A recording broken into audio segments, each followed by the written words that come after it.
FIR போடுங்க, அமைச்சர் நேருவுக்கு சிக்கல். டெல்லியிலிருந்து அதிரடியாக பறந்து வந்த லெட்டர். தமிழ்நாடு நகராட்சி நிர்வாகத்துறை அமைச்சர் KN நேரு, அவரது குடும்பத்தினர் மற்றும் அவர்களுடன் தொடர்புடையவர்களின் இடங்களில் இந்த ஆண்டு ஏப்ரல் மாதம் நடத்தப்பட்ட சோதனைகளில் கிடைத்த டிஜிட்டல் ஆதாரங்களை அமலாக்கத்துறை மேற்கோள் காட்டியுள்ளது.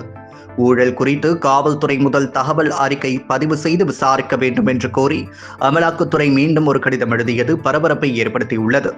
இந்நிலையில் திமுக முதன்மை செயலாளரும் மூத்த அமைச்சருமான KN நேரு மீது நகராட்சி நிர்வாகம் மற்றும் குடிநீர் வழங்கல் துறைகள் நடந்த பணி நியமனங்களில் முறைகேடு நடைபெற்றுள்ளதாகவும் 2538 பணி நியமனங்களுக்கு ஒவ்வொரு பதவிக்கும் 25 லட்சம் ரூபாய் முதல் 35 லட்சம் ரூபாய் வரை லஞ்சம் பெற்று வேலை வழங்கியதாகவும் இதன் காரணமாக பல நூறு கோடி ரூபாய் முறைகேடு நடைபெற்றதாக தெரிவித்திருந்தது.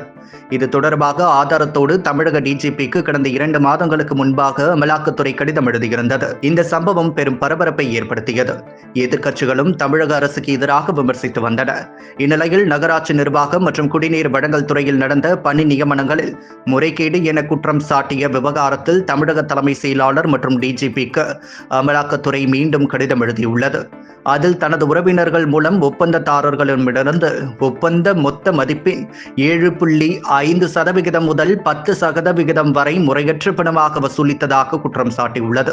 மேலும் 252 பக்கங்கள் கொண்ட ஆவணங்களில் அமைச்சர் KN நேரு லஞ்சமாகவும் கட்சி நிதி என்ற பெயரிலும் 1020 கோடி ரூபாய் வரை வசூலித்துள்ளதாக தெரிவித்துள்ளது. ஏற்கனவே கடிதம் எழுதி 36 நாட்கள் ஆகும் நிலையில் மீண்டும் கடிதம் எழுதியுள்ள அமலாக்கத்துறை லஞ்ச ஒழிப்புத்துறை மூலம் அமைச்சர் KN நேரு மீது முதல் தகவல் அறிக்கை பதிவு செய்ய கோரியுள்ளது. தேர்தல் நெருங்கக்கூடிய இந்த நேரத்தில் அமலாக்கத்துறை இறங்கி அடிக்க துவங்கியிருப்பதால் தமிழக அரசியல் சூடுபிடிக்க துவங்கியுள்ளது. இது தொடர்பாக பாஜக முன்னாள் மாநில தலைவர் அண்ணாமலை தெரிவிக்கையில், கடந்த 4.5 ஆண்டுகளில் இந்த திமுக அரசாங்கத்தின் கீழ் திறமையாக செயல்பட்ட ஒரே துறை வசூல், கமிஷன் மற்றும் ஊழல் துறை மட்டுமே. தமிழக முதல்வர் ஸ்டாலின் அவர்கள் இழுத்தடிப்பதை நிறுத்திவிட்டு வேலைக்கான பண மோசடி மற்றும் ஒப்பந்தங்களுக்கான லஞ்ச ஊழல் குறித்து உடனடியாக எஃப்ஐஆர் பதிவு செய்ய தமிழக காவல்துறைக்கு உத்தரவிட வேண்டும் என்று கோரிக்கை வைத்துள்ளனர். ஏற்கனவே கொங்கு மண்டலத்தில் முக்கிய அமைச்சராக இருந்த செந்தில் பாலாஜிக்கு செக் வைத்த நிலையில் சிறையில் பல மாதங்கள் அடைக்கப்பட்டார். இதையடுத்து அமைச்சர் பதவியிலிருந்து விலக வேண்டிய நிலையும் ஏற்பட்டது. இதையடுத்து அமைச்சர்கள் துரைமுருகன், பொன்முடி மீது அடுத்தடுத்து வழக்குகள் பாய்ந்தது.